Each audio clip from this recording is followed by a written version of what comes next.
Remember how great it was to see incremental improvements in AI, level structure, and overall game design in our video games? This was in a lot of gamers' minds during the glory days of design in video games. The early 2000s was the dawn of many things in entertainment, and among these things were massive improvements in overall design of our video games. The industry was at a very interesting place where lots of money and resources could be dumped into particular games, yet creative control roamed relatively freely, and unique ideas like Katamari Damacy were able to make it to the same store shelves as Metal Gear Solid. In one fell swoop, you could buy a copy of Mr. Mosquito, bringing home a wild variety of experiences that would all play on the same system. Voice acting was getting better, writing quality was getting better, stories and themes on which games were based were getting more complex and provocative, and the overall variety of the experiences of playing video games was in the midst of a quantum leap with its quality and immersive nature. Online play was also being perfected. Games were leaping forward every year in almost every conceivable way. Graphics and visual fidelity were also on the rise and have been steadily improving ever since. The graphics we are graced with today are almost nothing like they were back in the early 2000s, with 4K resolutions at rock solid 30 frames or more per second on the PS4 Pro and Xbox One X. Yet, is game design really all that much improved? Are the worlds that we are looking at and enjoying the sharpness of really all that more believable from a design standpoint than they were 10 or 15 years ago?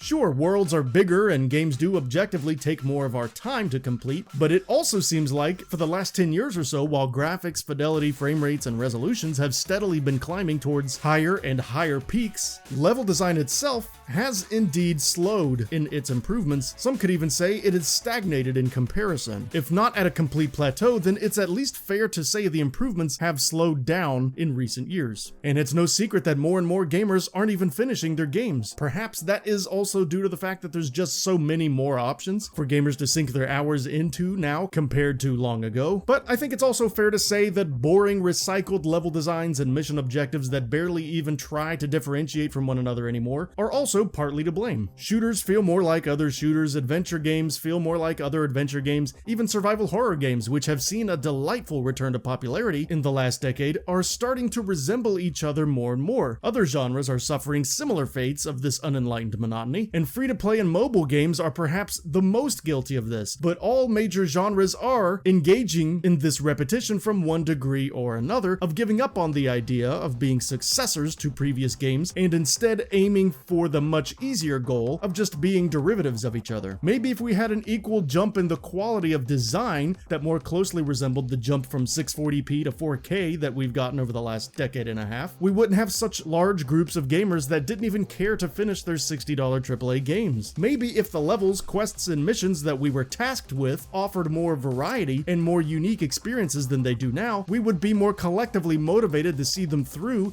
and experience the entirety of the story that the developers wanted us to see. It is important to remember that not all games are part of the massive mainstream game development machine that prioritizes increasing the amount of pores on Nathan Drake's face over the amount of things he can actually do. The independent game space has been largely able to take creative risks and flourish with them. The indie space does lack a certain amount of quality control to some degree, but as a trade-off to this, that particular space has never been healthier in terms of variety. Level design in indie games has been improving on a much sharper incline than some of the more expensive AAA experiences that we are more accustomed with. More and more games like Owlboy, Cuphead, and Celeste are striking a much better balance between new and old ideas. They are learning from other games, but putting real twists on tried and true formulas instead of just new coats of paint. The smaller experiences aren't for everybody though, so we do ultimately need that mentality to continue to permeate into the AAA atmosphere to really make a big difference in gaming overall. The good news is that this very well might be happening with the emergence of more interesting AAA style games like the runaway success Hellblade: Senua's Sacrifice, and others like it starting to show up, sell well, review well, and steal the imaginations of many that would otherwise be playing something else. The only downside of the situation is that true innovations and improvements in game design will probably continue to trickle in very slowly, causing many gamers to continue to sit out some of gaming's biggest franchises. Publishers are still making record profits off of most of these recycled designs, only making the bare minimum amount of tweaks needed to make their games qualify as new or better, and until those profit margins change, the rate at which we see creative and unique game designs show up in our marquee franchises will continue to crawl forward only as quickly as is absolutely necessary. Innovations in the indie space and the so-called AA space will surely help, but it is difficult to determine by how much at this point. Surely several more years will have to pass before we can get a better picture of where things are headed, but encouragingly, it does appear that while game design is improving slowly, it is indeed headed in the right direction. Gamers just need to keep asking for it.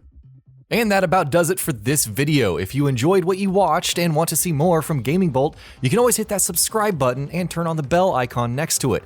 That way you will never miss any of our videos.